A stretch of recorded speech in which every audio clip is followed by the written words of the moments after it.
اعوذ باللہ من الشیطان الرجیم بسم اللہ الرحمن الرحیم وَيُعَلِّمُهُ الْكِتَابَ وَالْحِكْمَةَ وَالتَّوْرَاةَ وَالْإِنْجِيلَ وَرَسُولًا إِلَى بَنِي إِسْرَائِيلَ صدق اللہ العظیم۔ اس آیہ مبارکہ کے بارے میں ایک نقطہ تو میں بیان کر چکا ہوں کہ تقابل جو ہے ذہن میں رکھنا چاہیے کہ حضرت یحییٰ علیہ السلام کے بارے میں ان کے لیے جو بھی توصیفی کلمات اللہ تعالیٰ نے ارشاد فرمائے ان میں آخری ہے نبیم من الصالحین، اور حضرت عیسیٰ علیہ السلام کے لیے یہاں پر جو الفاظ آئے ہیں وہ رسولاً الی بنی اسرائیل، اس کو نوٹ کر لیجئے، پھر آئندہ چل کر اس کے اور بھی حوالے آئیں گے۔ دوسری بات جو نوٹ کرنے کی ہے وہ یہ کہ کتاب اور حکمت اور تورات اور انجیل، ان چار چیزوں کے مابین جو تین واو آئے ہیں ان میں سے دو واو عطف ہیں، ایک واو تفسیر ہے۔ اللہ ان کو سکھائے گا کتاب اور حکمت، یعنی تورات اور انجیل۔ یہ درمیانی واو جو ہے یہ یعنی کے معنی میں ہے، اس لیے کہ جیسا کہ میں کئی مرتبہ پہلے بتا چکا ہوں، تورات میں صرف احکام تھے، حکمت نہیں تھی۔ انجیل میں صرف حکمت ہے، احکام نہیں ہے، اور اسی نقطے کو سمجھ لینے سے ساری گتھی حل ہوتی ہے، اور اگر اسی کو نہیں سمجھا ہے لوگوں نے تو پھر بہت ان کے ذہنوں میں پریشانیاں رہتی ہیں۔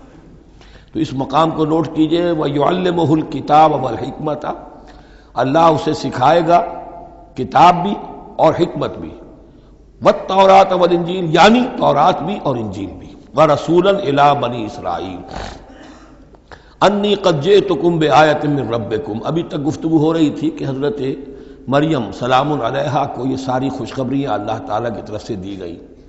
اب یوں سمجھئے، to cut a long story short, درمیان کا وقفہ، ان کی ولادت ہوئی، وہ پلے بڑھے، وہ ساری تاریخ بیچ میں سے حذف کر کے نقشہ کھینچا جا رہا ہے اب کہ حضرت مسیح علیہ السلام نے اب اپنی دعوت کا آغاز کر دیا ہے۔ انی قد جئتکم بآیۃ من ربکم، میں تمہارے پاس آیا ہوں تمہارے رب کی طرف سے نشانی لے کر۔ انی اخلق لکم من الطین کہیئۃ الطیر، کہ میں تمہارے سامنے یا تمہارے لیے بناتا ہوں گارے سے ایک پرندے کی شکل، فانفخ فیہ، پھر میں اس میں پھونک مارتا ہوں، فیکون طیرا باذن اللہ، تو وہ بن جاتا ہے اڑتا ہوا پرندہ اللہ کے حکم سے۔ یہاں آپ نوٹ کرتے جائیے گا، ہر معجزے کے بعد باذن اللہ باذن اللہ باذن اللہ، یعنی یہ میرا کوئی دعویٰ نہیں ہے، میرا کوئی کمال نہیں ہے، یہ جو کچھ ہے وہ اللہ کے حکم سے ہے۔ وَأُبْرِئُ الْأَكْمَحَ وَالْأَبْرَصَ وَأُحْيِي الْمَوْتَىٰ بِإِذْنِ اللَّهِ، اور میں شفا دے دیتا ہوں مادرزاد اندھے کو بھی اور کوڑھی کو بھی، اور میں مردہ کو زندہ کر دیتا ہوں بِإِذْنِ اللَّهِ، اللہ کے حکم سے۔ وَأُنَبِّئُكُم بِمَا تَأْكُلُونَ وَمَا تَدَّخِرُونَ فِي بُيُوتِكُمْ، اور میں تمہیں یہ بھی بتا سکتا ہوں کہ تم کیا کھاتے ہو اور کیا چیزیں تم نے اپنے گھروں میں ذخیرہ کر رکھی ہیں۔ ان فی ذلک لآیۃ لکم، اس میں تمام چیزوں میں تمہارے لیے نشانی ہے، ان کنتم مومنین، اگر تم ایمان والے ہو یا ایمان لانا چاہو، یعنی یہ کہ اپنی رسالت کے صداقت اور حقانیت کے دلیل کے طور پر یہ معجزات پیش فرمائے۔ وَمُصَدِّقًا لِمَا بَيْنَ يَدَيَّ مِنَ التَّوْرَاةِ، اور میں تصدیق کرتے ہوئے آیا ہوں اس کی کہ جو میرے سامنے موجود ہے تورات میں سے۔ وَلِأُحِلَّ لَكُمْ بَعْضَ الَّذِي حُرِّمَ عَلَيْكُمْ، اور تاکہ میں کچھ حلال قرار دوں تم پر وہ چیزیں جو تم پر حرام کر دی گئی ہیں۔ یہ اصل میں اشارہ ہے سبت کے حکم کے بارے میں، کہ جیسے ہمارے ہاں بھی بعض جو مذہبی مزاج کے لوگ ہوتے ہیں ان میں پھر بڑی سختی پیدا ہو جاتی ہے، غلو کرتے چلے جاتے ہیں دین کے احکام میں۔ تو سبت کے حکم میں یہودیوں نے اس حد تک غلو کر لیا تھا کہ کسی مریض کو دعا کرنا اس کے لیے کہ اللہ اس کو شفا دے دے، یہ بھی نہیں کرنا، کچھ نہیں کرنا، کوئی کام، گویا کہ یہ بھی دنیا کا کام ہے۔ لہذا اس کی ایک انتہا تک وہ پہنچ گئے تھے جن کو آ کے حضرت مسیح علیہ السلام نے پھر اس کی وضاحت کی کہ یہ چیز کے اس کی تقاضوں میں شامل نہیں ہے۔ وَجِئْتُكُم بِآیَةٍ مِّن رَبِّكُمْ، اور میں تمہارے پاس لے کر آیا ہوں نشانی تمہارے رب کی طرف سے، فَاتَّقُوا اللَّهَ وَأَطِیعُونِ، پس اللہ کا تقوی اختیار کرو اور میری اطاعت کرو۔ ان اللہ ربی و ربکم فاعبدوہ، یقیناً اللہ ہی میرا بھی رب ہے اور تمہارا بھی رب ہے، پس اسی کی بندگی کرو۔ ھذا صراط مستقیم، یہی سیدھا راستہ ہے۔ آپ کو یہی الفاظ ملیں گے سورہ مریم میں انشاءاللہ۔ فلما احس عیسیٰ منہم الکفر، اب پھر دیکھیے وہی درمیانی وقفوں کو چھوڑتے ہوئے یہ دعوت میں کتنا عرصہ لگا، کئی سال کے بعد اب مخالفت ہوئی، اور مخالفت ہوئی ان کے علماء کی طرف سے۔ یہود کے جو علماء تھے شدید ترین مخالفت انہوں نے کی، ان کی مسندوں کو خطرہ ہو گیا، ان کی چودراہٹیں جو ہے وہ خطرے میں پڑ گئی، تو انہوں نے مخالفت کی۔ اور اس وقت تک ظاہر بات ہے کہ یہودیوں پر ان کے علماء کا جو ہے اثر و رسوخ بہت زیادہ تھا۔ فلما احس عیسیٰ منہم الکفر، جب عیسیٰ نے محسوس کیا ان سے کفر کی شدت کہ اب یہ مخالفت پر تل گئے ہیں، قال من انصاری الی اللہ، تو انہوں نے ایک پکار لگائی، ایک ندا دی، ایک دعوت عام دی، کون ہے جو میرے مددگار ہے اللہ کی راہ میں؟ یعنی اب جو کشاکش ہونے والی ہے، جو تصادم ہونے والا ہے، اس میں ایک حزب اللہ بنے گی اور ایک حزب الشیطان ہوگا، کون ہے جو میرا مددگار ہو الی اللہ، اللہ کے کام میں۔ یہی اصل اساس ہے دین میں کام کرنے کے لیے کہ اسی بنیاد پر کوئی شخص اٹھے کہ میں دین کا یہ کام کرنا چاہتا ہوں، کون ہے جو میرا ساتھ دے۔ یہ ایک بالکل طبعی طریقہ ہوتا ہے جماعت سازی کا، ایک داعی اور داعی پر اعتماد کرنے والے، داعی سے اتفاق کرنے والے لوگ اس کے ساتھی بن جاتے ہیں۔ ساتھی اس کے ذاتی اعتبار سے نہیں ہوتے، اس کی حکومت قائم کرنے کے لیے نہیں، اللہ کی حکومت قائم کرنے کے لیے، اس کی سرداری کے لیے نہیں، اللہ تعالیٰ کے دین کے غلبے کے لیے۔ قال الحواریون نحن انصار اللہ، کہا حواریین نے کہ ہم ہیں اللہ کے مددگار۔ حواری جو ہے اصل میں اس کے معنی ہے دھوبی، جو کپڑے کو دھو کر صاف کر دیتا ہے۔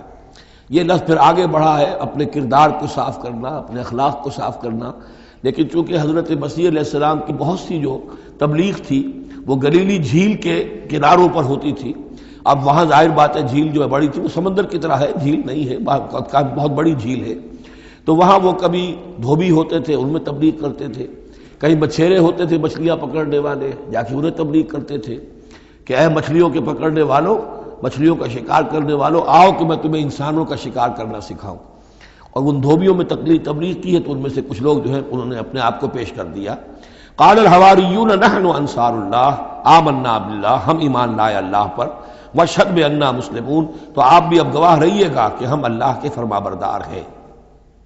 ربنا آمنا بما انزلتا، اے رب ہمارے ہم ایمان لے آئے اس پر جو تو نے نازل فرمایا، واتبعنا الرسول، اور ہم اتباع کر رہے ہیں تیرے رسول کی، فاکتبنا مع الشاہدین، تو اے پروردگار ہمارا نام گواہوں میں لکھ لے۔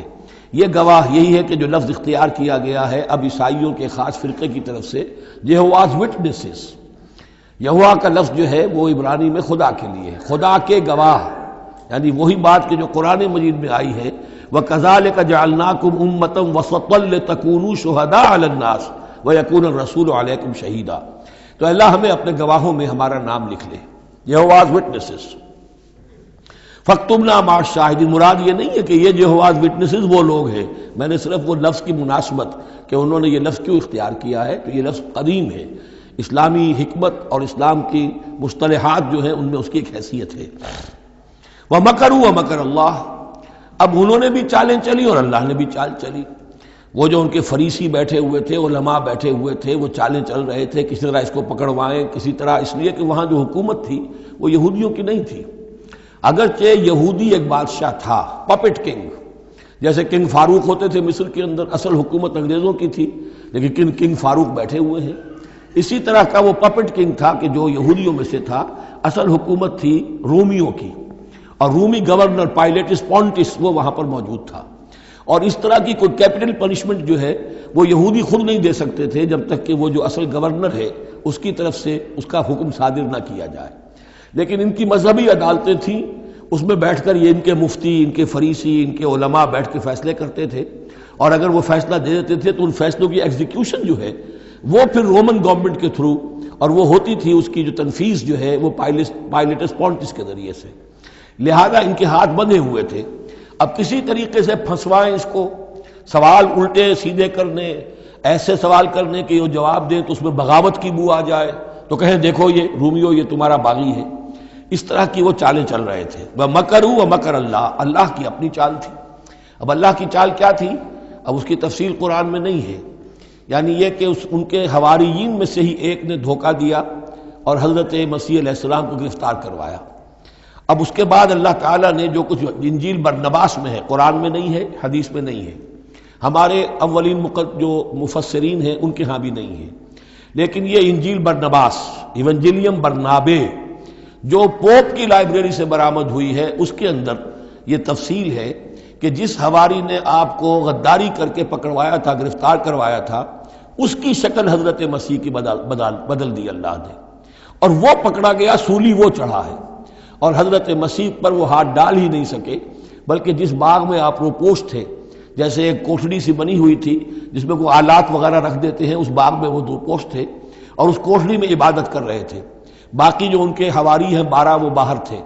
اس وقت وہ سٹک گیا، ایک شخص وہاں سے چپکے سے گیا کہ اب میں پکڑواؤں گا، اور جا کر جو ہے وہ سپاہیوں کو لے آیا، رات کے وقت نیلے لے کر آئے، اس نے کہا میں اندر جاؤں گا، جسے میں کہوں اے ہمارے استاد بس پکڑ لینا وہی مسیح ہے، اس لیے کہ رومیوں کو کیا پتا تھا وہ مسیح کون ہے، وہ تو یہودی ہے، لہذا جیسے ہمارے ہاں پولیس والوں کو کیا پتا ہے وہ آئے ہیں، آئیڈینٹیفائی کون کرے گا، تو اس نے کہا کہ میں کہوں گا اے میرے آقا میرے استاد بس پکڑ لینا۔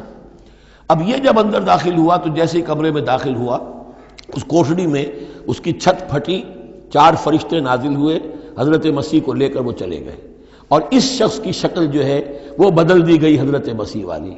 اب یہ گھبرا کر باہر نکلا تو دوسرے حواریین جو تھے انہوں نے کہا اے ہمارے استاد، اور ادھر سے وہ سپاہی جو ہیں داخل ہو گئے، انہوں نے اسی کو قابو کیا، سولی وہ چڑھا ہے اصل میں، حضرت مسیح نہیں۔ لیکن یہ ساری تفاصیل جو ہیں یہ قرآن میں بھی نہیں ہے، حدیث میں بھی نہیں ہے۔ جب حدیث میں نہیں ہے، قرآن میں نہیں ہے، تو ہمارے مفسرین کے پاس بھی نہیں ہو سکتی تھی، لیکن یہ کہ یہ شہادت جو ہے یہ در حقیقت انہی کے گھر سے ہمیں ملی ہے، اور یہ پوری طریقے سے فٹ ان کرتی ہے، پوری طریقے سے قرآن کا جو بیان ہے اس میں یہ پوری طرح فٹ ہوتی ہے۔ وَمَكَرُوا وَمَكَرَ اللَّهُ، انہوں نے اپنی سی چالیں چلی، اللہ نے اپنی چال چلی، وَاللَّهُ خَيْرُ الْمَاكِرِينَ، اور اللہ تعالیٰ جو ہے وہ بہترین چال چلنے والا ہے۔ اِذْ قَالَ اللَّهُ يَا عِيسَىٰ إِنِّي مُتَوَفِّيكَ وَرَافِعُكَ إِلَيَّ، یاد کرو جب کہ اللہ نے عیسیٰ سے کہا عیسیٰ میں تمہیں اب لے جانے والا ہوں، یہ لفظ ہے کہ جس کو قادیانیوں نے اصل میں بہت بڑی بنیاد بنایا ہے اپنے غلط عقیدے کی، کہ وفات مسیح ہو چکی ہے۔ اس لفظ کو اچھی طرح سمجھ لیجئے، وفا کے معنی ہے پورا کرنا، وعدہ وفا کرو، وفا۔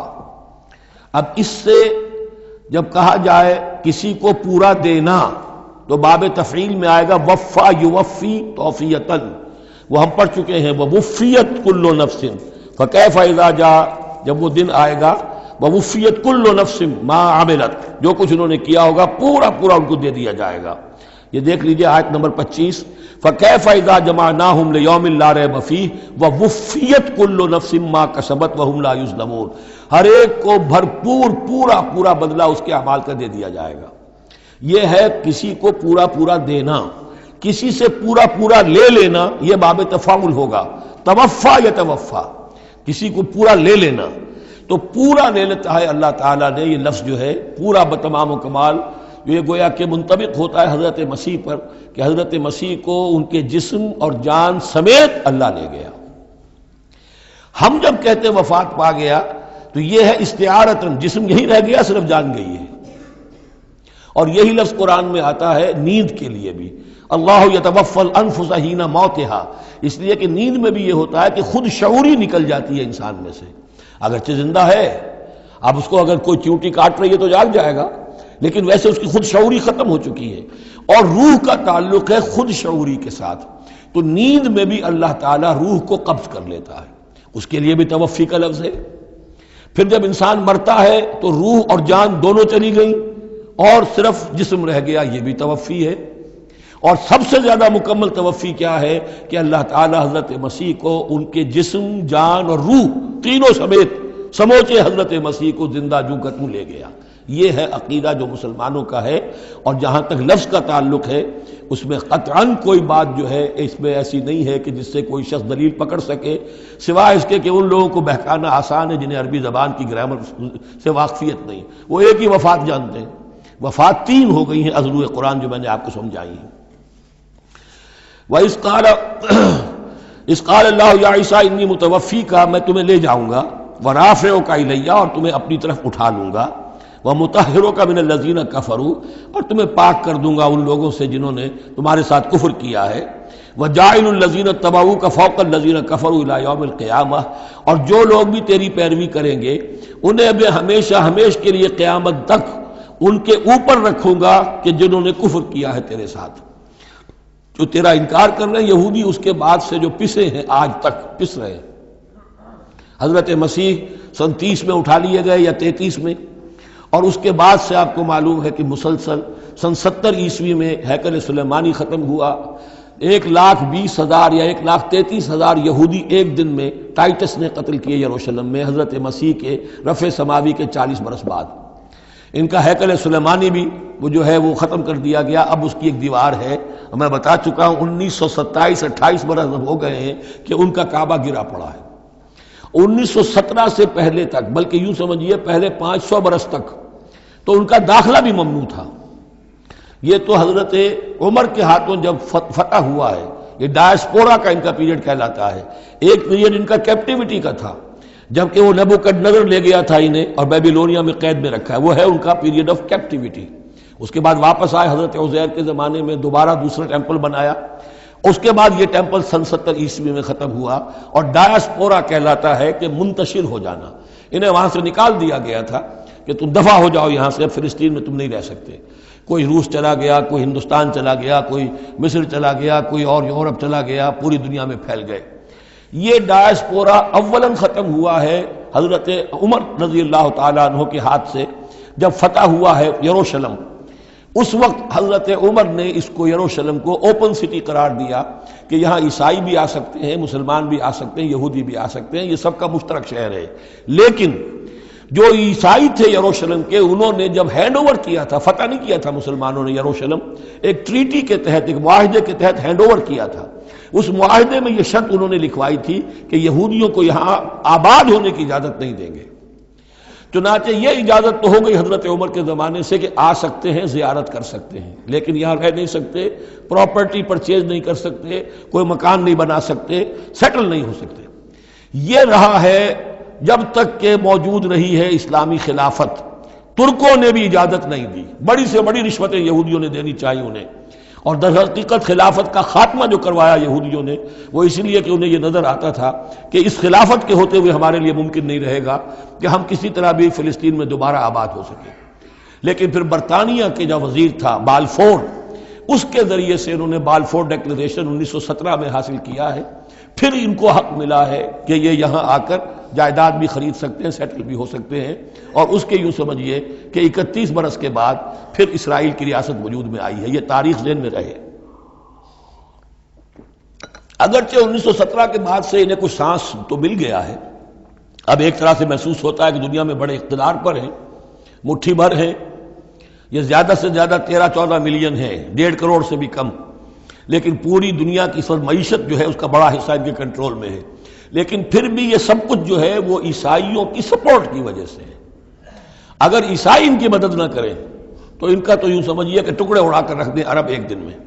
لیکن اب پیچھے پوری امریکہ کی حکومت ہے، امریکہ کے حواریین ہیں، خاص طور پر west white Anglo Saxon Protestants, امریکہ اور برطانیہ، وہ تو گویا کہ ان کے زرخرید ہیں ایک طرح سے، اور بھی جو ممالک ہیں عیسائی اب یہ فتح کر چکے ہیں ان سب کو، عیسائیوں کے اوپر ان کا غلبہ ہے۔ اس لیے اب جو شکل ہے وہ بھی یہ ہے کہ ان کا وجود ہے یہی کہ عیسائی ہیں اوپر، اور یہ مانوی طور پر سازشی انداز میں انہیں کنٹرول کر رہے ہیں۔ اذ قال اللہ یا عیسیٰ انی متوفیک ورافعک الی ومطہرک من الذین کفروا وجاعل الذین اتبعوک فوق الذین کفروا الی یوم القیامہ ثم الی مرجعکم فاحکم بینکم فیما کنتم فیہ تختلفون۔ پھر تم سب جو ہے تمہارا لوٹنا میری ہی طرف ہے، اور پھر میں تمہیں بتا دوں گا اور فیصلہ کر دوں گا تمہارے مابین ان باتوں میں جن میں تم اختلاف کر رہے تھے۔ فاما الذین کفروا فاعذبهم عذابا شدیدا فی الدنیا والآخرہ، تو وہ لوگ کہ جو کفر کی روش اختیار کریں گے میں انہیں عذاب دوں گا، بہت سخت عذاب، دنیا میں بھی اور آخرت میں بھی۔ وما لهم من ناصرین، اور نہیں ہوں گے ان کے لیے کوئی مددگار۔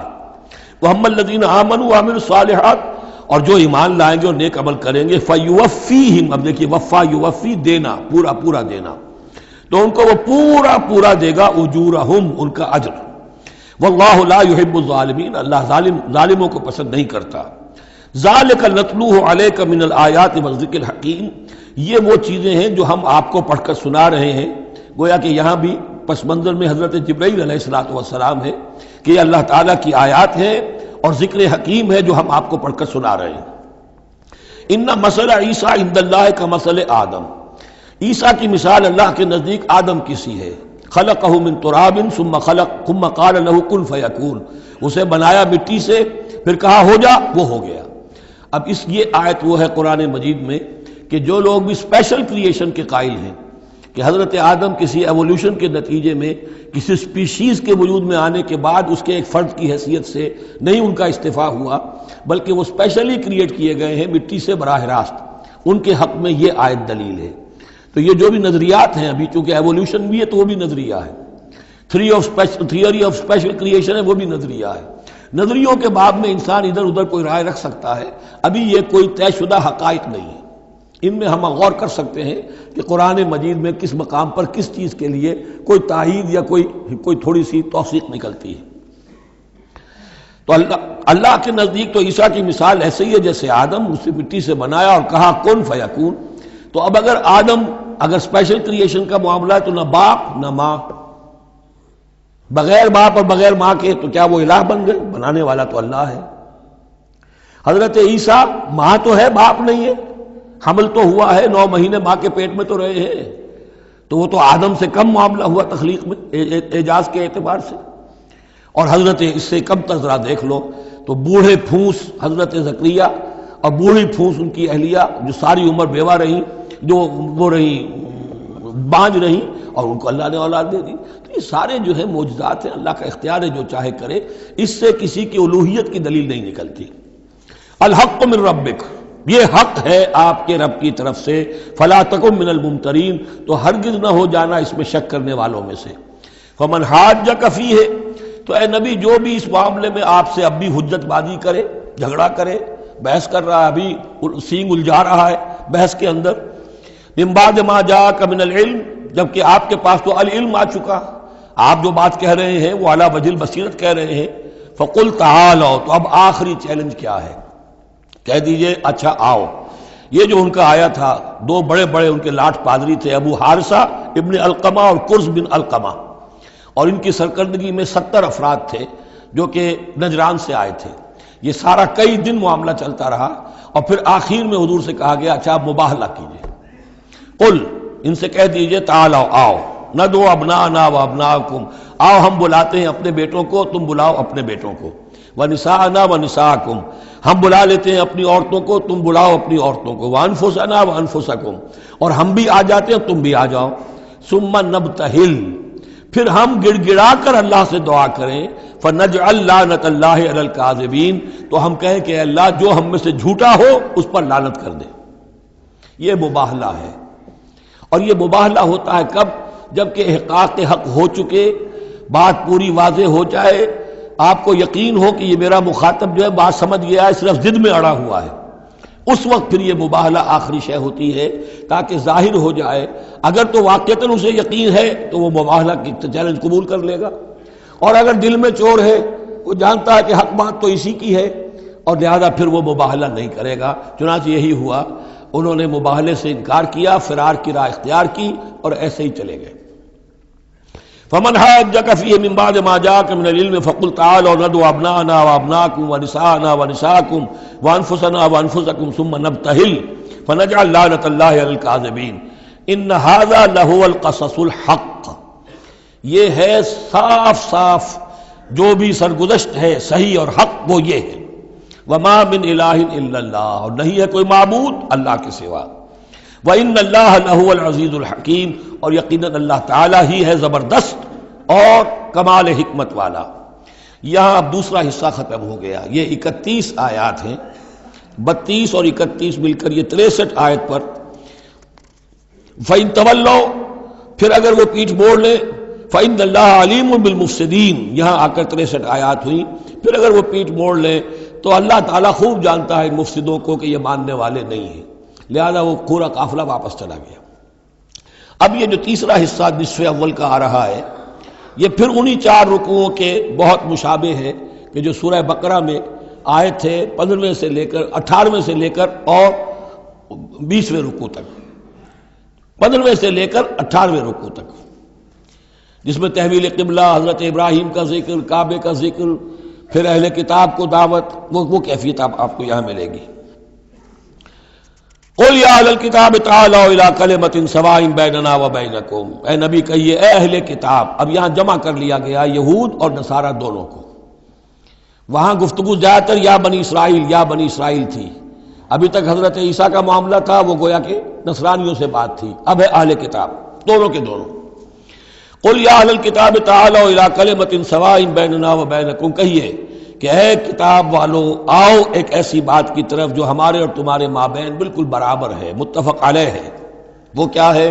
اللہ نعبد الا اللہ، اللہ کے سوا کسی کی بندگی نہ کرے، ولا نشرک بہ شیئا، اس کے ساتھ کسی چیز کو شریک نہ ٹھہرائیں، ولا یتخذ بعضنا بعضا اربابا من دون اللہ، اور ہم میں سے کوئی ایک دوسرے کو اللہ کے ساتھ رب نہ بنا لے۔ اس سے مراد کیا ہے؟ جیسے کہ پوپ کو انہوں نے رب بنا لیا، کہ پوپ کو اختیار ہے جس چیز کو چاہے حلال قرار دے دے، جس چیز کو چاہے حرام قرار دیتے، یہ گویا کہ ان کو اس کو پوپ کو بھی رب مان لینا ہے۔ چنانچہ یہ واقعہ ہے کہ مشہور جو سخی تھے حاتم طائی، ان کے بیٹے عدی ابن حاتم رضی اللہ تعالی عنہ، وہ ایمان لائے، عیسائی تھے پہلے، تو انہوں نے ایک مرتبہ حضور سے کہا کہ یہ قرآن یہ کہتا ہے کہ ہم نے اللہ کے سوا کسی اور کو رب بنا لیا، تو یہ بات کچھ سمجھ میں نہیں آئی، ہم نے تو کسی کو رب نہیں بنایا۔ تو حضور نے فرمایا کیا یہ صحیح نہیں ہے کہ تمہارے جو پادری کہہ دیں، جو پوپ کہہ دیں کہ یہ حق ہے، یہ صحیح ہے، یہ جائز ہے، اس کو تم جائز مان لیتے ہو، جس کو وہ کہہ دیں حرام ہے حرام مان لیتے ہو کہ جی ہاں ایسا تو ہے۔ تو یہ حق جو ہے یہ صرف اللہ کا ہے، اور جو اس حق کو اختیار کرتا ہے وہ گویا رب ہونے کا دعویٰ کرتا ہے۔ اب یہ ساری قانون سازی جو شریعت کے خلاف کی جا رہی ہے، یہ خدائی کا دعویٰ ہے جو لوگ کر رہے ہیں بیٹھے ہوئے، اور ان ہاؤسز میں پہنچنے کے لیے جو بےتاب ہوتے ہیں اور جس کے لیے کروڑوں روپیہ خرچ کرتے ہیں، جہاں جا کر یا تو پہلے طے ہو جائے یہاں کوئی قانون سازی کتاب و سنت کے منافی نہیں ہو سکتی، پھر جائیے، پھر وہاں پر جا کر قانون سازی کتاب و سنت کے دائرے کے اندر کیجیے۔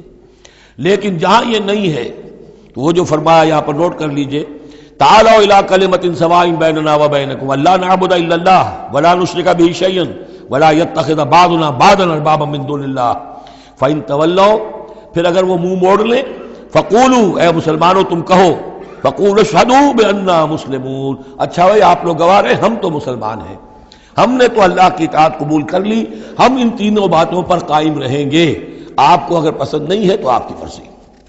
یا اہل الکتاب، اے کتاب والو، لم تحاجون فی ابراہیم، تم ابراہیم کے بارے میں کیوں جھگڑتے ہو؟ وما انزلت التوراۃ والانجیل الا من بعدہ، حالانکہ تم بھی مانتے ہو کہ تورات بھی ان کے بعد نازل ہوئی، انجیل بھی بعد میں نازل ہوئی، یہودیت بعد کی پیداوار ہے اور نصرانیت بھی بعد کی پیداوار ہے۔ تو ما کان ابراہیم یہودیا ولا نصرانیا ولکن کان حنیفا مسلما، وہ تو مسلمان تھے، وہ تو اللہ کے فرما بردار تھے، یہودی یا نصرانی تو نہیں تھے۔ افلا تعقلون، تو کیا تم عقل سے کام نہیں لیتے؟ ہاں انتم ہؤلاء حاججتم فیما لکم بہ علم، دیکھو یہ تم لوگ اب تک جو بھی باتیں کرتے رہے ہو، تم نے مباحثہ کیا ہے، وہ ان چیزوں کے بارے میں بھی ہے جس کا تمہیں کچھ علم ہے۔ فلم تحاجون فیما لیس لکم بہ علم، ایسی چیزوں کے بارے میں حجت بازی کیوں کرتے ہو جن کے لیے تمہارے پاس کوئی دلیل ہی نہیں، کوئی بنیاد نہیں، کوئی علم نہیں؟ ابراہیم کو کیا قرار دو گے، نصرانی یا یہودی؟ واللہ یعلم وانتم لا تعلمون، اللہ جانتا ہے تم نہیں جانتے۔ ما کان ابراہیم یہودیا ولا نصرانیا، اچھی طرح تمہیں بھی معلوم ہے ابراہیم نہ یہودی تھے نہ نصرانی تھے، ولیکن کان حنیفا مسلما، وہ تو اللہ کے فرما بردار تھے بالکل یکسو ہو کر۔ وما کان من المشرکین، اور نہ ہی وہ مشرکوں میں سے تھے۔ گویا کہ تین طبقات جو موجود تھے عرب میں اس وقت، یا مشرکین عرب تھے، وہ بھی اپنے آپ کو منسوب کرتے تھے، وہ تو چونکہ نسل تو حضرت اسماعیل کی ہے تو وہ بھی کہتے تھے ہمارا رشتہ ابراہیم سے ہے، یہودی بھی نصرانی بھی، لیکن فرمایا ابراہیم جو ہے وہ نہ یہودی تھے نہ نصرانی تھے نہ مشرک تھے۔ ان اول الناس بابراہیم الذین اتبعوہ، یقیناً ابراہیم سے سب سے زیادہ قربت رکھنے والے لوگ تو وہ ہیں جو ان کی پیروی کرتے ہیں، اور وہ کون ہے؟ وَهَذَا النَّبِيُّ، یہ نبی محمد صلی اللہ علیہ وسلم، والذین آمنوا، اور وہ کہ جو ان پر ایمان لائے، واللہ ولی المومنین، اور اللہ ان مومنوں کا ساتھی ہے، مددگار ہے، پشت پناہ ہے، حمایتی ہے۔ وَدَّتْ طَائِفَةٌ مِّنْ أَهْلِ الْكِتَابِ لَوْ يُضِلُّونَكُمْ وَمَا يُضِلُّونَ إِلَّا أَنفُسَهُمْ وَمَا يَشْعُرُونَ۔ اہل کتاب کا ایک گروہ جو ہے تلا ہوا ہے، اس پر آرزومند ہے کہ اے مسلمانوں تمہیں کسی طریقے سے گمراہ کر دیں۔ لَوْ يُضِلُّونَكُمْ وَمَا يُضِلُّونَ إِلَّا أَنفُسَهُمْ، وہ نہیں گمراہ کر سکیں گے مگر اپنے آپ کو۔ وَمَا يَشْعُرُونَ، انہیں اس کا شعور نہیں ہے۔ یا اہل الکتاب، دیکھیے کو انداز جو ہے بڑا ہی داعیانہ، جیسا کہ وہ جو 5واں رکوع تھا سورہ بقرہ کا، اس طرح کا انداز ہے یہاں۔ یا اہل الکتاب لما تکفرون بآیات اللہ وانتم تشہدون، اے کتاب والو، اے اہل کتاب، کیوں تم اللہ تعالیٰ کی آیات کا انکار کرتے ہو جبکہ تم اس کے قائل ہو، پہچان چکے ہو، دل میں جان چکے ہو۔ یا اہل الکتاب لما تلبسون الحق بالباطل وتکتمون الحق وانتم تعلمون، اے اہل کتاب کیوں تم حق کے اوپر باطل کا ملمہ چڑھاتے ہو، کیوں حق کو چھپاتے ہو جانتے بوجھتے۔ یہ بھی اس 5ویں رکوع میں آیت موجود تھی، وَلَا تَلْبِسُوا الْحَقَّ بِالْبَاطِلِ وَتَكْتُمُوا الْحَقَّ وَأَنْتُمْ تَعْلَمُونَ۔ وَقَالَتْ طَائِفَةٌ، اب ایک بڑی سازش کا ذکر ہو رہا ہے کہ جو انہوں نے کی تھی مسلمانوں کے خلاف اور محمد رسول اللہ کو ناکام بنانے کے لیے۔ اس سازش کا پس منظر کیا تھا کہ چونکہ صورتحال یہ آ چکی تھی دنیا کے سامنے کہ جو ایک مرتبہ دائرہ اسلام میں داخل ہو جاتا تھا، اب چاہے اسے مار دیں، اسے پیٹیں، اسے بھوکا رکھیں، اسے سزا دیں، جو بھی ٹارچر کریں، واپس نہیں آتا۔ تو دھاک بیٹھ گئی نا کہ اسلام کے اندر کوئی ایسی کشش ہے، اسلام کے اندر کوئی ایسی حقانیت ہے، کوئی ایسی مٹھاس ہے کہ ایک آدمی بڑی سے بڑی قربانی دینے کو تیار ہے، ایک دفعہ اسلام قبول کرنے کے بعد اسلام کو سے دستبردار ہونے کو تیار نہیں۔ یہ جو ساکھ بن گئی تھی، اس کو توڑنے کا ذریعہ سوچا انہوں نے کہ ایسا کرو، صبح کے وقت اعلان کرو کہ ہم ایمان لے آئے، سارا دن محمد کی صحبت میں رہو صلی اللہ علیہ وسلم، شام کو کہہ دو جی دیکھ لیا ہم نے، کچھ نہیں ہے یہاں، یہ دور کے ڈھول سہانے ہیں، ہم تو اپنے ہی کفر میں جا رہے ہیں، اپنے ہی راستے پہ جا رہے ہیں۔ اب اس سے یقیناً کچھ لوگ سمجھیں گے کہ انہوں نے سازش کی ہوگی، کچھ لوگ سمجھیں گے کہ بھائی بڑے متقی لوگ تھے، بڑے خشوع و خضوع کے ساتھ آئے تھے، بڑے اعلان کے ساتھ، شان کے ساتھ انہوں نے کلمہ کہا تھا اور ایمان قبول کیا تھا، پھر دیکھو سارے دن حضور کی محفل میں بیٹھے رہے ہیں، کچھ نہ کچھ تو دیکھا ہی ہوگا نا آخر، ایسے کیسے یہ لوگ چلے گئے۔ عام لوگوں کے دلوں میں وسوسہ اندازی جو ہے اس سے کرنا بہت آسان کام ہے۔ وہ سازش تھی جو بنائی، اور اسی کا اصل میں تعلق ہے قتل مرتد کی سزا۔ اسلامی ریاست میں اس سازش کا راستہ روکنے کے لیے یہ سزا تجویز کی گئی ہے کہ جو شخص ایمان لے آئے پھر کفر میں جائے گا تو قتل کر دیا جائے گا، کیونکہ اسلامی ریاست کی بنیاد ہے، آئیڈیولوجیکل ریاست ہے یہ، ایمان اور اسلامی تو اس کی بنیاد ہے، اس کی جڑوں کو کھودنے والی جو چیز ہو سکتی ہے اس کی تو پوری جو ہے اس کی بندش اور اس کا سد باب ہونا چاہیے۔ وقالت طائفة من اہل الکتاب آمنوا بالذی انزل علی الذین آمنوا وجہ النہار، اور اہل کتاب کے گروہ نے یہ طے کیا ایمان لاؤ اس چیز پر جو نازل کی گئی ہے ان اہل ایمان پر صبح کے وقت، دن چڑھے، وَاکْفُرُوا آخِرَہُ، اور کفر کر دو، اعلان کفر کر دو دن کے آخر میں، لعلہم یرجعون، شاید ان میں سے بھی کچھ لوٹ آئیں، اندر سے جا کے کچھ لوگوں کو تو گھسیٹ لائیں گے ہم کہ وہ جو ہے وہ بھی اسلام کو چھوڑ دیں، وہ مشتبہ ہو جائے معاملہ، ان پر وسوسہ پیدا ہو جائے۔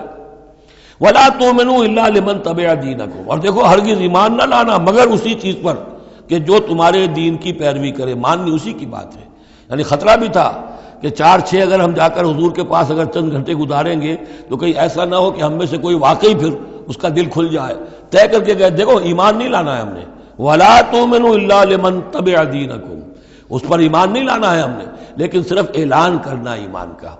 یہ ہے مثال قرآن مجید میں شعوری نفاق، یعنی جو وقت انہوں نے گزارا ہے یہ ہے تو اسلام کا، قانوناً تو مسلمان ہیں، اگر اس دوران میں ان میں سے کوئی مر جاتا تو اس کی نماز جنازہ پڑھی جاتی، لیکن انہیں معلوم تھا کہ ہم مسلمان نہیں ہیں، جبکہ ایک وہ غیر شعوری نفاق ہے کہ اندر ایمان ختم ہو چکا ہے لیکن انسان سمجھتا ہے میں تو مومن ہوں، حالانکہ اس کا کردار وہ جو ہے منافقانہ ہے، اس کا عمل منافقانہ ہے، اور اس کے اندر سے ایمان کی پونجی جو ہے جیسے کہ دیمک کسی کڑی کو کھا جائے تو شیطین کو چٹ کر چکی ہے دیمک، لیکن یہ کہ بہرحال اوپر ایک پردہ پڑا ہوا ہے، وہ ہے غیر شعوری نفاق اور یہ ہے شعوری نفاق۔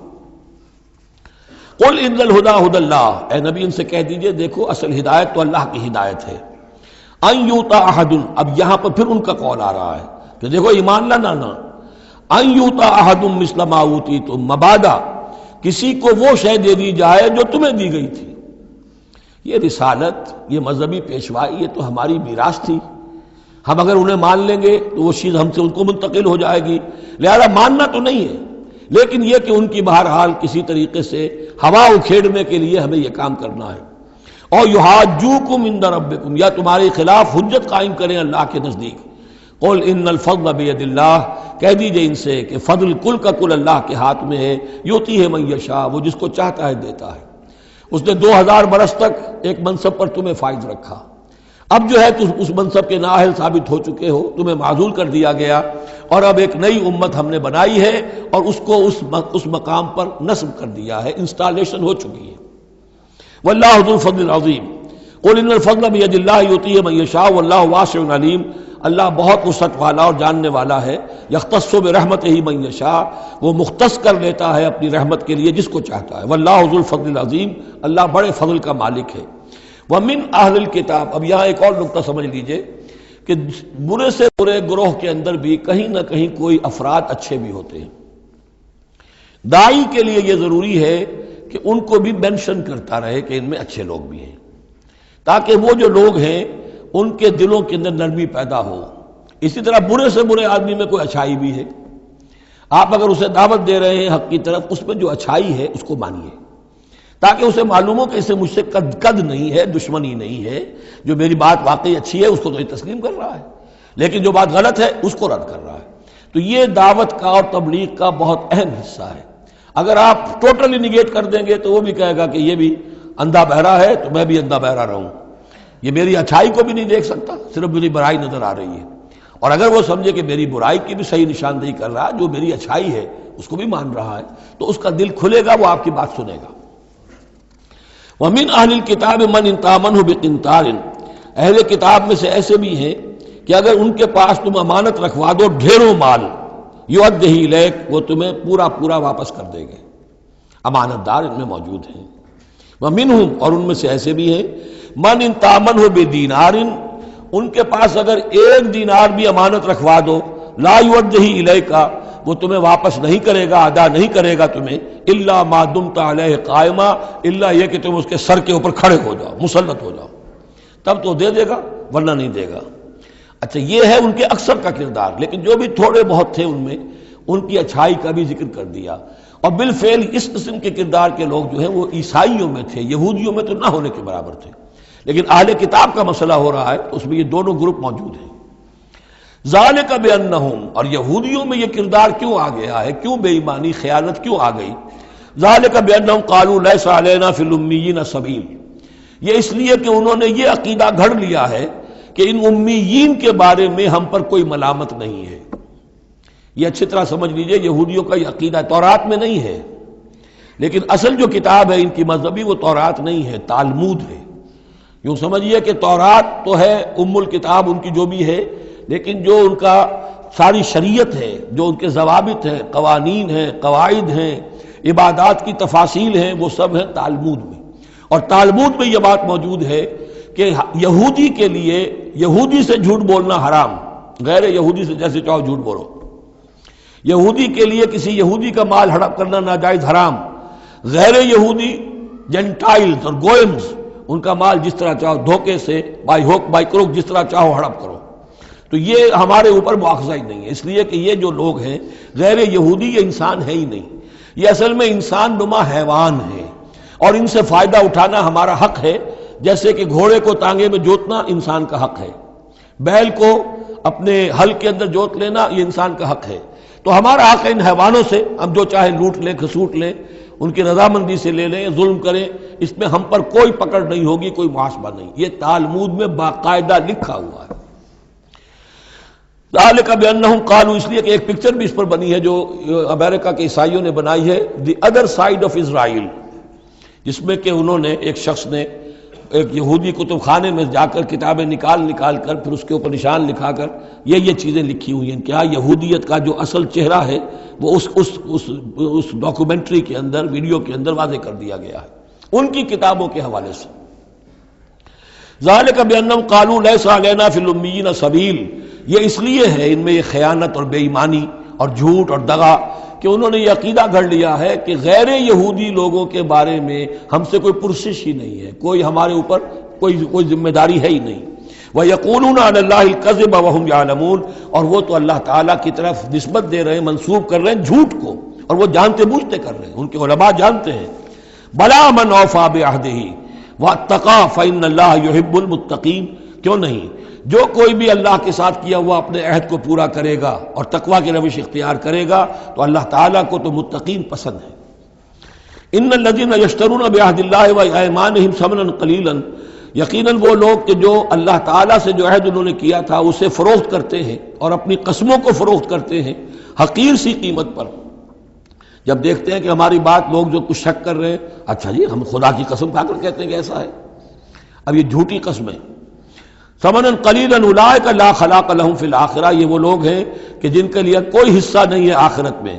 ولا یکلمہم اللہ، نہ اللہ ان سے کلام کرے گا۔ ولا ینظر الیہم یوم القیامہ، اور نہ ان کی طرف نگاہ کرے گا قیامت کے دن۔ ولا یزکیہم، نہ ان کو پاک کرے گا۔ یہ بھی سورہ بقرہ میں تقریباً پورا مضمون آ چکا ہے۔ ولہم عذاب علیم، ان کے لیے دردناک عذاب ہے۔ وَإِنَّ مِنْهُمْ لَفَرِيقًا يَلْوُونَ أَلْسِنَتَهُم بِالْكِتَابِ، اور ان میں سے ایک گروہ ایسا بھی ہے جو اپنی زبان کو توڑتا مروڑتا ہے کتاب کو پڑھتے ہوئے، وہ الفاظ کو ذرا سا ادھر ادھر مروڑ کر معنی اور پیدا کر لیتے تھے۔ ان سے کہا گیا حتہ کہو تو ہنتا بنا دیا، بجائے اس کے کہ اللہ ہماری گناہ جھاڑ دے، ہمیں گیہوں دے۔ انہوں نے کہنا ہے تم نے سمعنا واطعنا، سمعنا وعصینا، تو وہ اسی طریقے کا معاملہ وہ کرتے تھے۔ جب تورات کو پڑھتے ہوئے بھی جب دیکھا کہ جو سائل آیا ہے وہ فتویٰ مانگ رہا ہے، اس کی پسند کچھ اور ہے، تو الفاظ کو توڑ مروڑ کر پڑھ کر کہہ دیا کہ دیکھو یہ کتاب کے اندر موجود ہے۔ وَإِنَّ مِنْهُمْ لَفَرِيقًا يَلْوُونَ أَلْسِنَتَهُم بِالْكِتَابِ لِتَحْسَبُوهُ مِنَ الْكِتَابِ، تاکہ تم سمجھو کہ وہ کتاب میں سے ہے۔ وَمَا هُوَ مِنَ الْكِتَابِ، وہ کتاب میں سے نہیں ہوتا۔ وَيَقُولُونَ هُوَ مِنْ عِنْدِ اللَّهِ، اور وہ کہتے ہیں یہ اللہ کی طرف سے ہے۔ وَمَا هُوَ مِنْ عِنْدِ اللَّهِ، جبکہ وہ اللہ کی طرف سے نہیں ہوتا۔ فَوَيْلٌ لِّلَّذِينَ يَكْتُبُونَ بِأَيْدِيهِمْ، یہ پڑھ چکے ہیں سورہ بقرہ کے اندر بھی کہ وہ لوگ کہ جو اپنے ہاتھوں سے لکھتے ہیں کہتے ہیں کہ اللہ کی طرف سے ہے۔ وَيَقُولُونَ عَلَى اللَّهِ الْكَذِبَ وَهُمْ يَعْلَمُونَ، وہ اللہ پر جھوٹ تہمت باندھتے ہیں جانتے بوجھتے۔ مَا كَانَ لِبَشَرٍ أَن يُؤْتِيَهُ اللَّهُ الْكِتَابَ وَالْحُكْمَ وَالنُّبُوَّةَ، کسی انسان کا یہ کام نہیں ہے، کسی انسان کے شایہ نشان نہیں ہے کہ اللہ تعالیٰ نے تو اس کو کتاب دی ہو، حکمت دی ہو، نبوت دی ہو۔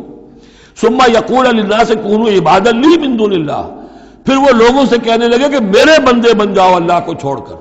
یہ اشارہ ہو رہا ہے اب نصرانیوں کی طرف کہ تمہارے طرف ہم نے رسول بھیجے، عیسیٰ ابن مریم کو ہم نے بھیجا، انہیں کتاب دی، ان کو حکم دیا، ان کو حکمت دی، نبوت دی، معجزات دیے، اور انہوں نے تو یہ اس کا کوئی امکان نہیں کہ وہ یہ کہتے کہ مجھے بنا لو اللہ کے سوا اپنا معبود۔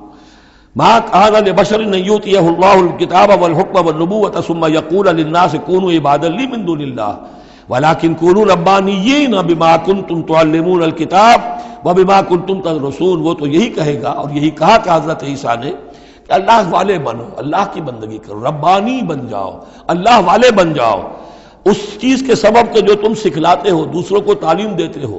اتامرون الناس بالبر وتنسون انفسکم وبما کنتم تدرسون، اور جو کچھ تم خود بھی پڑھتے تھے۔ یہ پڑھنا پڑھانا دین کا، سیکھنا سکھانا، تعلیم و تعلم قرآن، تعلیم و تعلم حدیث، تعلیم و تعلم فقہ، یہ اس لیے ہونا چاہیے کہ لوگوں کو اللہ والے بنایا جائے، نہ یہ کہ اپنے بندے بنا کر اور ان سے نذرانے وصول کر کے ان کا استحصال کیا جائے۔ وَلَا يَأْمُرُكُمْ أَن تَتَّخِذُوا الْمَلَائِكَةَ وَالنَّبِيَّ أَرْبَابًا، وہ کبھی بھی تمہیں اس بات کا حکم نہیں دے گا کہ تم فرشتوں یا انبیاء کو رب بنا لو۔ فرشتوں کو رب بنایا مشرکین مکہ نے، فرشتوں کے نام پر اپنی وہ مورتیاں انہوں نے بنائی، لات عزا منات، اور انہوں نے ایک نبی کو اپنا رب بنا لیا۔ ایامرکم بالکفر بعد اذ انتم مسلمون، تو کیا وہ ایسا بندہ اللہ کا جس کو اللہ نے نبوت سے سرفراز کیا ہو، کیا تمہیں وہ کفر کا حکم دے گا جبکہ تم مسلم ہو چکے ہو، تم نے فرما برداری اختیار کر لی ہے۔ وَإِذْ أَخَذَ اللَّهُ مِيثَاقَ النَّبِيِّينَ، اور یاد کرو جب کہ اللہ نے تمام انبیاء سے ایک عہد لیا تھا۔ لَمَا آتَيْتُكُم مِّن كِتَابٍ وَحِكْمَةٍ، جب بھی میں تمہیں دوں گا کتاب اپنی اور حکمت، ثُمَّ جَاءَكُمْ رَسُولٌ، پھر تمہارے پاس آئے کوئی اور رسول، نیا رسول، مُصَدِّقٌ لِّمَا مَعَكُمْ، جو کہ تمہارے ساتھ جو کچھ ہے اس کی تصدیق کرتے ہوئے آئے، لَتُؤْمِنُنَّ بِهِ وَلَتَنصُرُنَّهُ، تو تمہیں لازماً اس پر ایمان لانا ہوگا اور اس کی مدد کرنی ہوگی، کیونکہ انبیاء کا ایک سلسلہ چل رہا تھا، ہر نبی جو ہے آئندہ کی پیشن گوئی کر کے گیا ہے، اور یہ بھی ختم نبوت کے بارے میں بہت بڑی دلیل ہے کہ ایسی کسی شے کا ذکر قرآن میں یا حدیث میں نہیں ہے، بلکہ اس کے برعکس ہے کہ نبوت مجھ پر ختم ہو گئی ہے، ورنہ اس سے پہلے تمام انبیاء حضرت مسیح حضور کی بشارت دے کر گئے، تمام انبیاء کی کتابوں میں بشارتیں موجود ہیں۔ اگر آپ انجیل پڑھیں برنباس کی تو اس میں تو کوئی صفحہ خالی نہیں ہے جس میں کہ حضور کی بشارت نہ ہو اور حضور کے بارے میں خوشخبری نہ ہو، لیکن یہ کہ وہ باقی انجیلوں میں سے نکال دیا گیا۔ قال اقررتم واخذتم علی ذلکم اسری، اللہ نے فرمایا تم نے اقرار کر لیا اے نبیوں۔ اب یہ کہاں کیا گیا؟ یہ عالم ارواح میں، تمام نبی ایک دفعہ تو جمع نہیں ہو سکتے تھے، عالم ارواح میں یہ عہد لیا گیا ہے، تم نے اس کو قبول کیا اور اس پر میری ذمہ داری قبول کر لی۔ قالوا اقررنا، جیسے ہم سب کے سب کہہ کے آئے تھے الست بربکم قالوا بلا، ایسے ہی جنہیں نبوت سے سرفراز ہونا تھا ان کی ارواح سے یہ اضافی جو ہے عہد لیا کہ اگر میں تمہیں نبی بنا کر بھیجوں گا، تمہارے بعد جو نبی آئے گا پھر تمہیں اپنے لوگوں کو یہ کہہ کر جانا ہے کہ بعد میں آنے والے کی مدد کرنا اور اس کی نصرت کرنا، اس پر ایمان لانا۔ قال فاشهدوا وانا معكم من الشاهدين، تو اللہ نے کہا تو اچھا تم بھی گواہ رہو اور میں بھی گواہ ہوں۔ فمن تولى بعد ذلك، تو جس نے بھی منہ موڑ لیا اس کے بعد، فاولئک هم الفاسقون، تو یقیناً وہی ہے سرکش لاہنجار۔ افغیر دین اللہ یبغون، تو کیا یہ اللہ کے دین کے سوا کوئی اور دین چاہتے ہیں؟ وَلَهُ أَسْلَمَ مَنْ فِي السَّمَاوَاتِ وَالْأَرْضِ طَوْعًا وَكَرْهًا وَإِلَيْهِ يُرْجَعُونَ، جبکہ آسمانوں اور زمین میں جو کچھ ہے اللہ کے سامنے سر تسلیم خم کیے ہوئے ہے، چاہے خوشی سے اور چاہے مجبوراً، اور اسی کی طرف ان سب کو لوٹا دیا جائے گا۔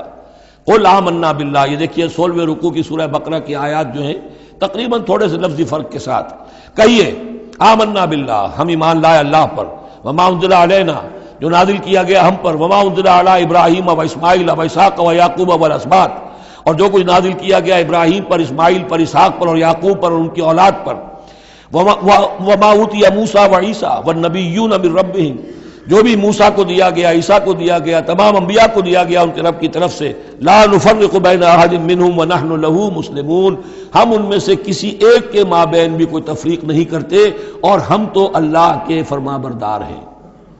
وَمَن يَبْتَغِ غَيْرَ الْإِسْلَامِ دِينًا فَلَن يُقْبَلَ مِنْهُ، جو کوئی اس اسلام کے سوا کوئی دین اختیار کرے گا اللہ اسے اس کی جانب سے قبول نہیں کرے گا۔ وَهُوَ فِي الْآخِرَةِ مِنَ الْخَاسِرِينَ، اور آخرت میں وہ پھر خسارے پانے والوں میں سے ہو کر رہے گا۔ كَيْفَ يَهْدِي اللَّهُ قَوْمًا كَفَرُوا بَعْدَ إِيمَانِهِمْ، کیسے ہدایت دے گا اللہ ان لوگوں کو جو ایمان کے بعد کافر ہو گئے۔ اس کا کیا مطلب ہے؟ یعنی ان کے دل ایمان لے آئے تھے، مان لیا تھا، حقیقت منکشف ہو گئی تھی، جیسے سورۃ النمل میں ہم پڑھیں گے وَجَحَدُوا بِهَا وَاسْتَيْقَنَتْهَا أَنفُسُهُمْ ظُلْمًا وَعُلُوًّا، انہوں نے انکار تو کیا لیکن ان کی جی نے، دل نے ان کے یقین کر لیا تھا کہ بات صحیح ہے۔ دل اقراری ہے، زبان انکاری ہے۔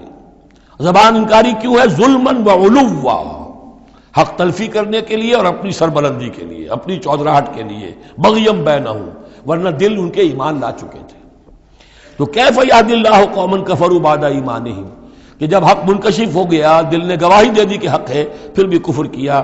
وَشَهِدُوا أَنَّ الرَّسُولَ حَقٌّ، اور انہوں نے گواہی دی کہ رسول حق ہے، آپس میں باتیں کرتے تھے۔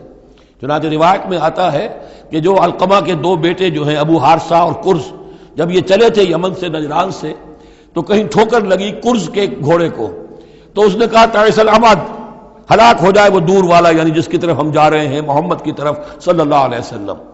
اس پر بڑے بھائی نے کہا ابو حارثہ نے تعیست امک، تیری ماں ہلاک ہو جائے۔ انہوں نے کہا کیوں؟ میں نے تو محمد کو کہا تھا جو کچھ کہا تھا، تمہیں کیوں اس طرح برا لگا؟ انہوں نے کہا تمہیں معلوم نہیں ہے وہ وہی نبی ہیں، ہم پوری طرح جان چکے ہیں وہ وہی نبی ہیں، ان کی شان میں گستاخی نہیں کریں گے، پکڑے جائیں گے ہم، وہ نبی ہیں اور وہی ہیں جن کے ہم منتظر تھے۔ انہوں نے کہا پھر مانتے کیوں نہیں؟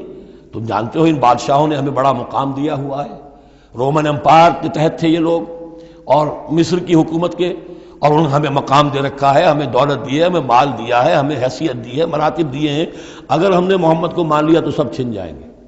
یہ باقاعدہ روایت میں موجود ہے۔ ابھی آتے ہوئے تو جاتے ہوئے کیا حال ہوگا آپ اس کا اندازہ کیجئے، جبکہ مباہلے سے فرار کر کے گئے ہیں۔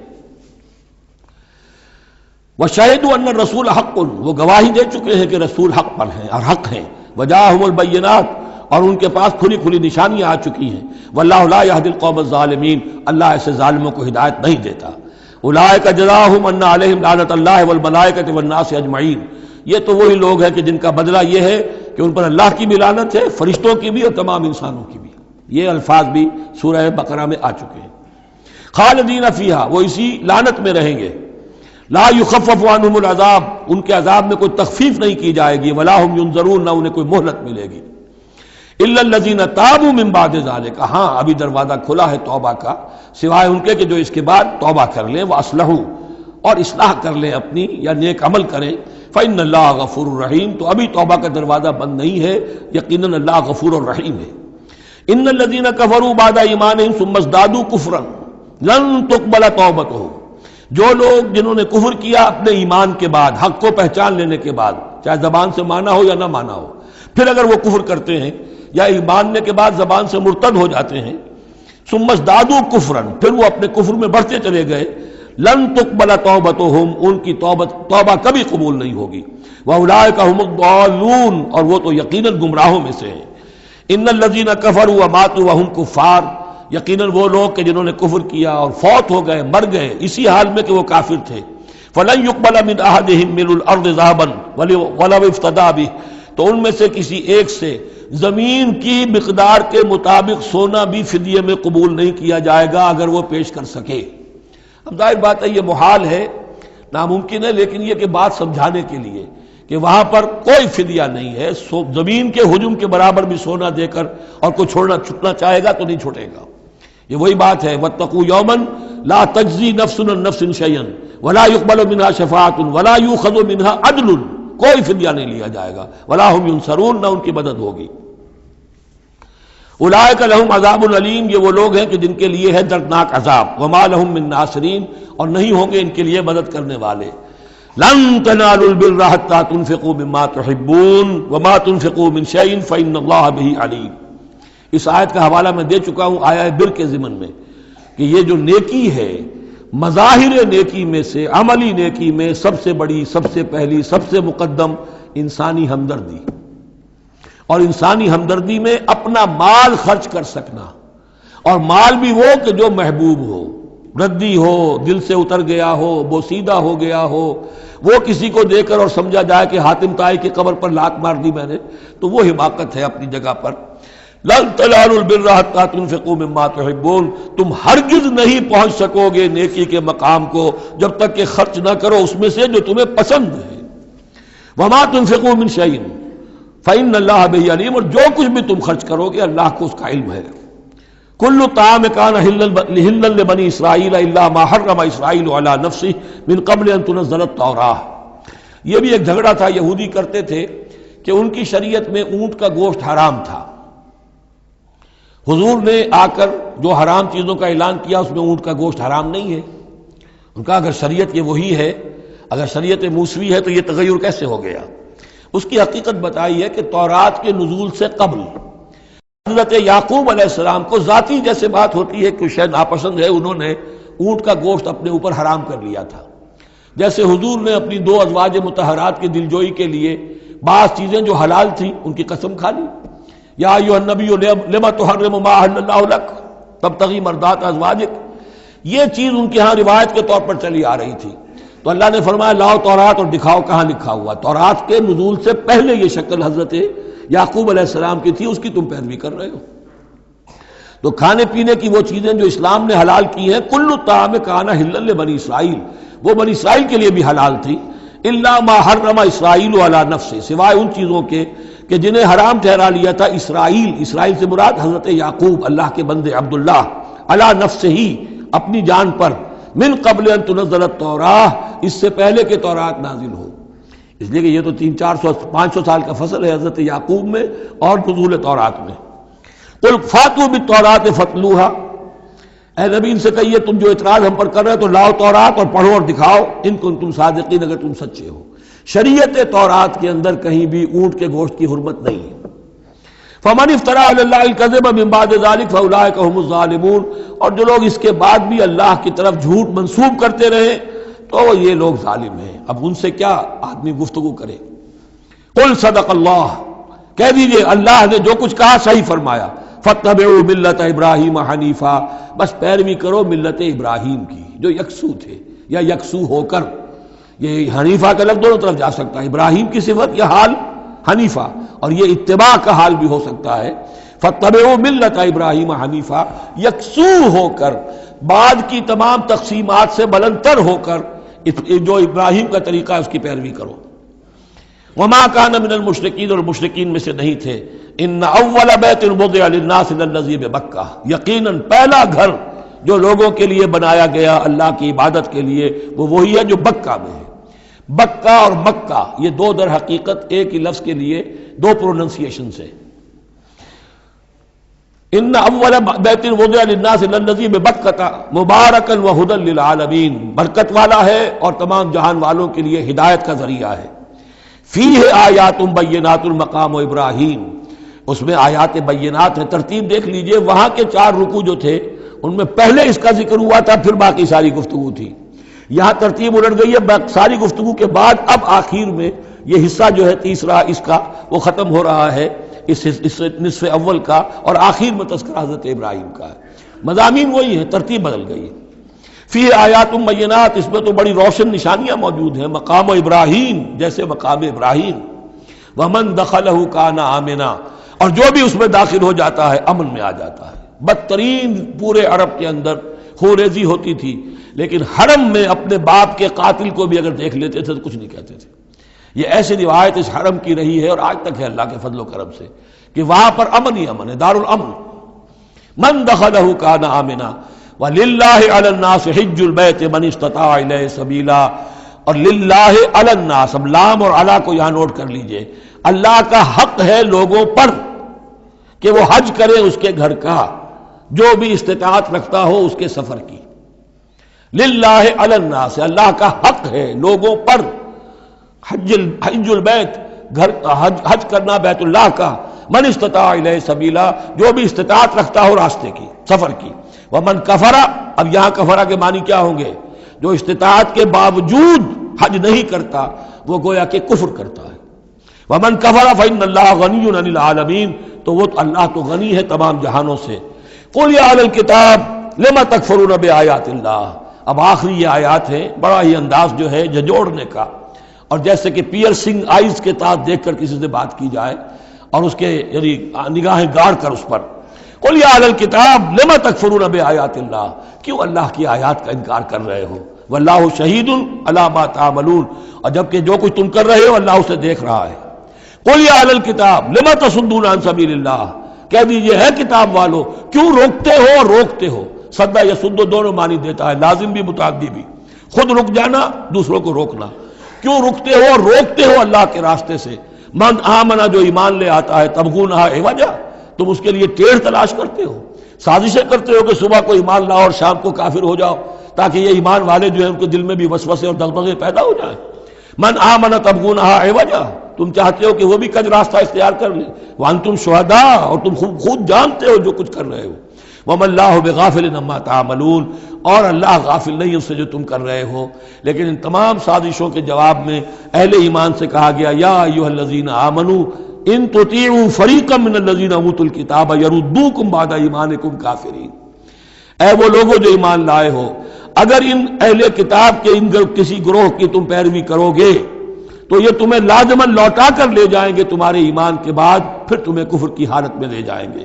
وَكَيْفَ تَكْفُرُونَ، اور سوچو تو صحیح کیسے کفر کرو گے، کیسے اس راستے پر جاؤ گے۔ وَأَنْتُمْ تُتْلَىٰ عَلَيْكُمْ آیات اللہ، جبکہ تم پر اللہ کی آیات پڑھ کر سنائی جا رہی ہیں۔ وَفِيكُمْ رَسُولُهُ، اور تمہارے اندر اس کا رسول موجود ہے بنفس نفیس۔